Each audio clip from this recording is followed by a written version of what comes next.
I think it's the epic conclusion to the Jurassic era.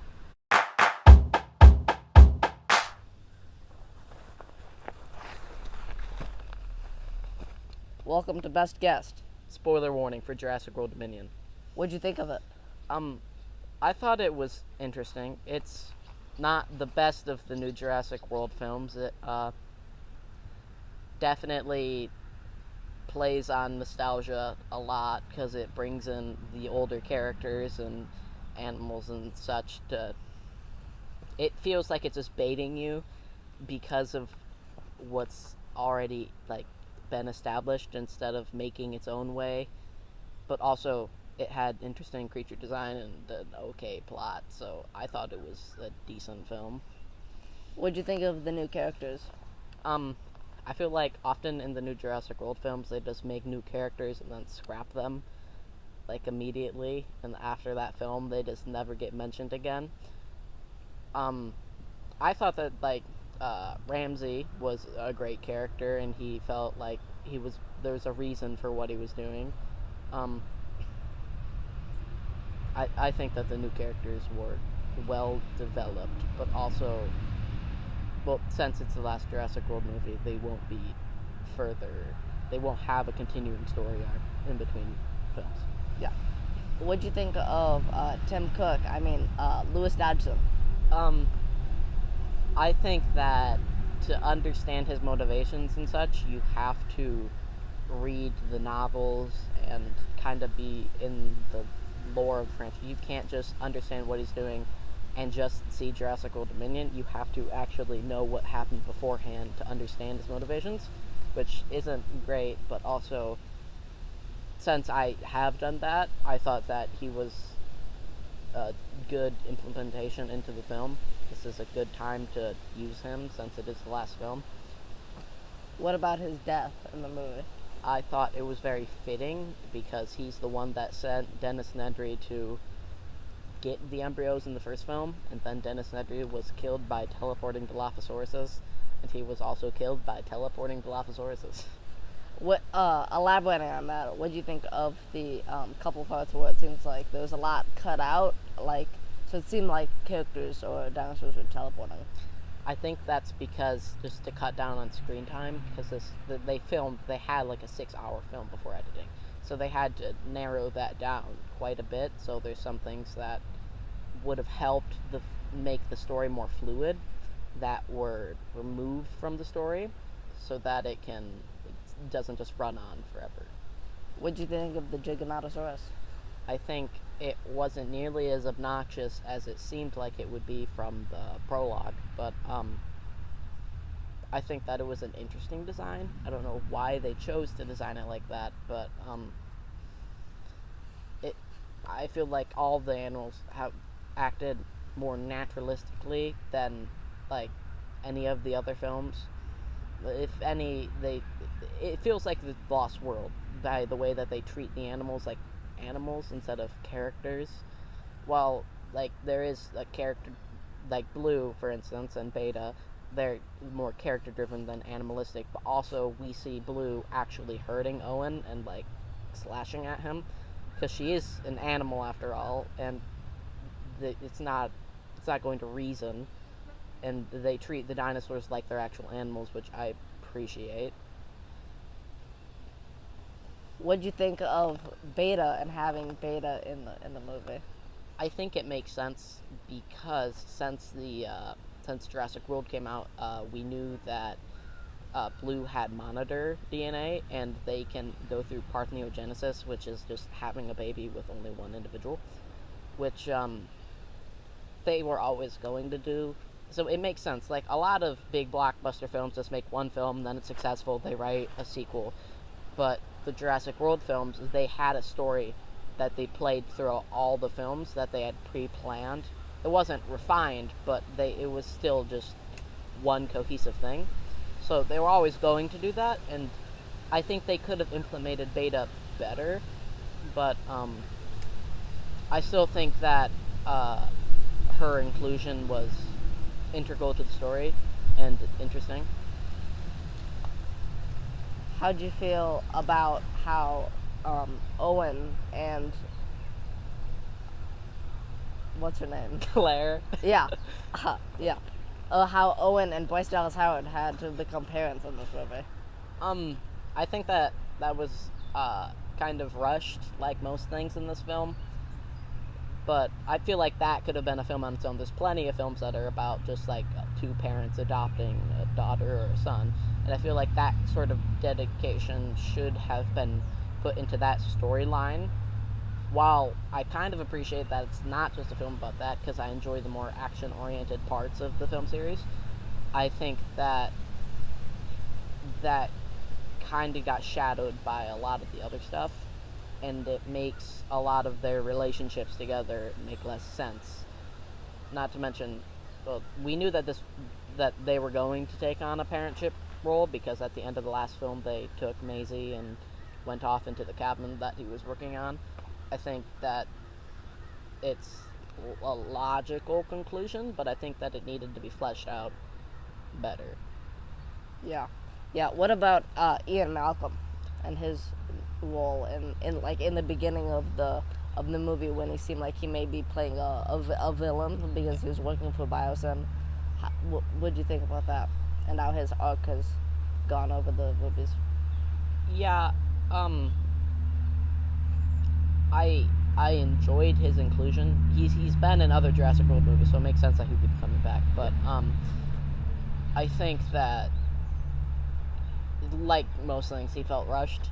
But also, I don't think he was really portrayed as a villain initially, because when you first see him, he's talking about how what they're doing in Biosyn isn't right from the beginning, and then continuously throughout the film is saying that. I think that he's kind of just shoehorned in there at working at Biosyn, because Ramsey is the one who actually told him about the whole locust situation.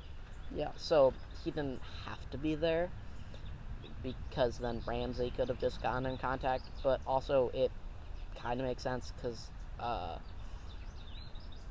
the original cast, like, they all knew each other from the earlier films, so it makes sense that Ian Malcolm would be the one to get in contact with them. But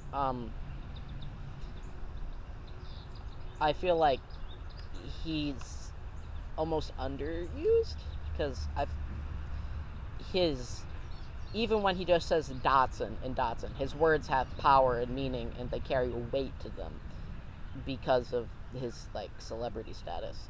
So I think they could have done more with that, because he's always been a kind of person to like do speeches and such. So I feel like there should have been more of that, like when he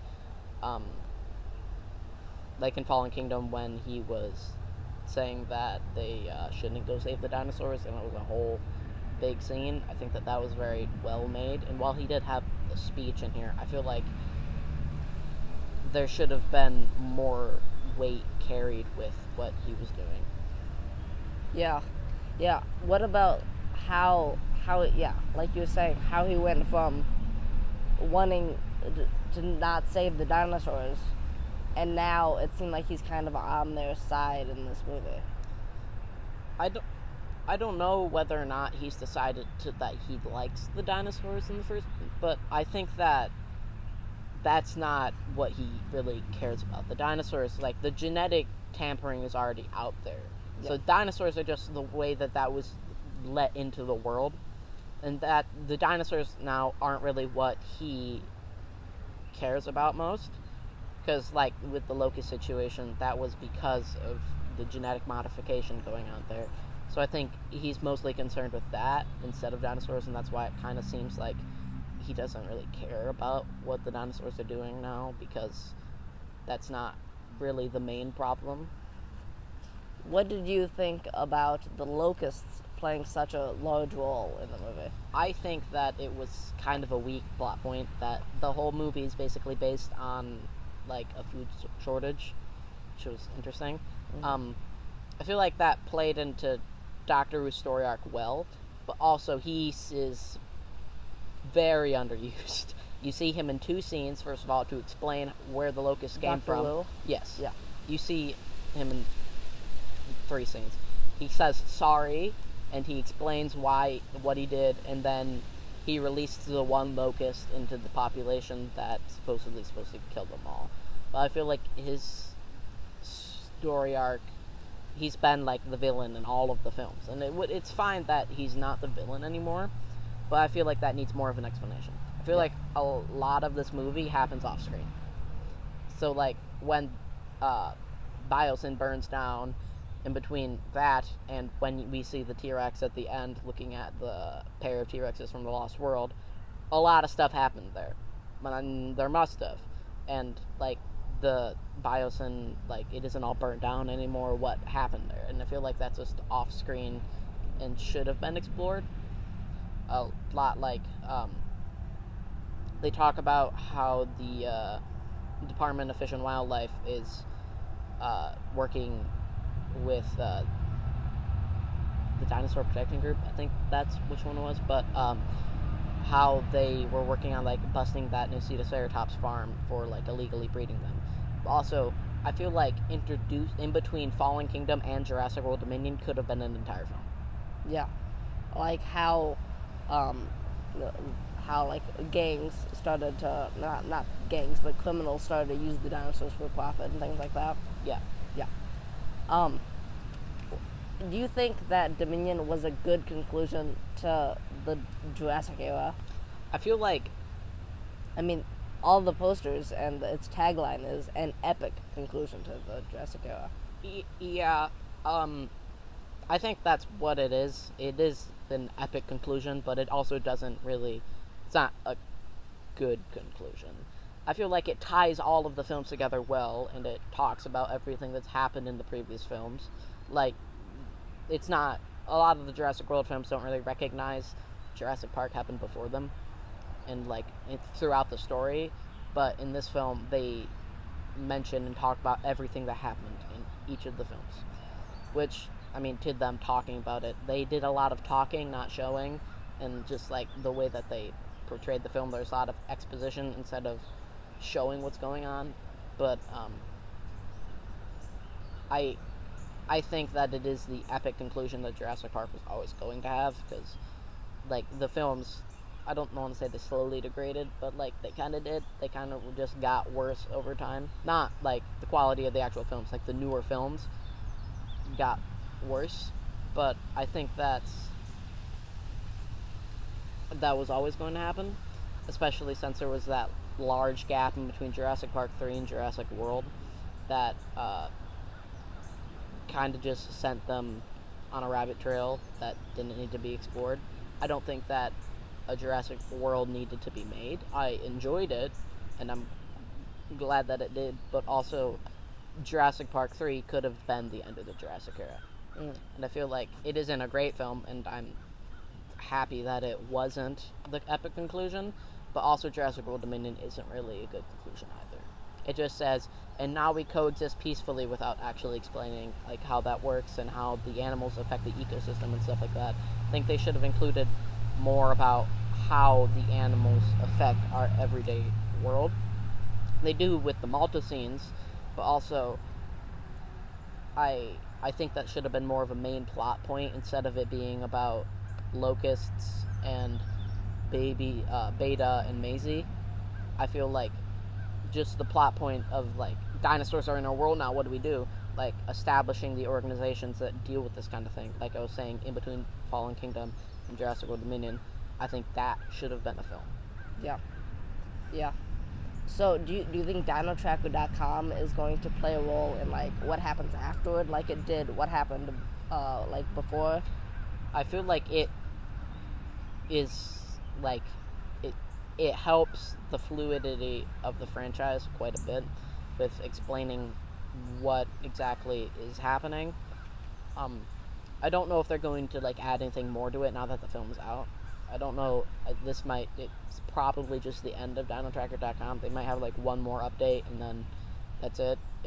I don't think they're going to continue that. There are ways that they're already working and planning on continuing the Jurassic franchise, but I don't think that's going to be through DinoTracker.com, because Season 5 of Camp Cretaceous was supposed to blend in with the plot of Jurassic World Dominion and be a cohesive story. that's already coming out after Jurassic World Dominion, so they're still doing things afterwards. I don't think DinoTracker.com is what's going to be the vessel for that to happen. Okay. Do you think that there's going to be more movies still after this? I mean, they say end of the Jurassic era, but there's still the Cretaceous. Yeah, I don't think they'll be in the same universe, and if they are, they might be like a prequel or something. I don't think that we're going to see Claire and Owen and those characters again in any films. It might be like a spin-off TV show or something like that. But I think while this might not be the end of all of the films on all the Jurassic franchise, it just kind of whimpers out from here. It's just not going to be any more big blockbuster films. Yeah. Unless they can like completely restart, which is, I guess, plausible, but also I don't really know. One more question for you. How would you describe this movie in like one sentence? I think it's the epic conclusion to the Jurassic era. Well said, I suppose. For your thoughts, concerns, and questions, you can email us at best.guest.podcast@gmail.com. And remember to share the podcast with your friends. Anything else you want to say? No. If you haven't seen Jurassic World Dominion, well, we just spoiled it, but still go see it. Thank you. How long is that?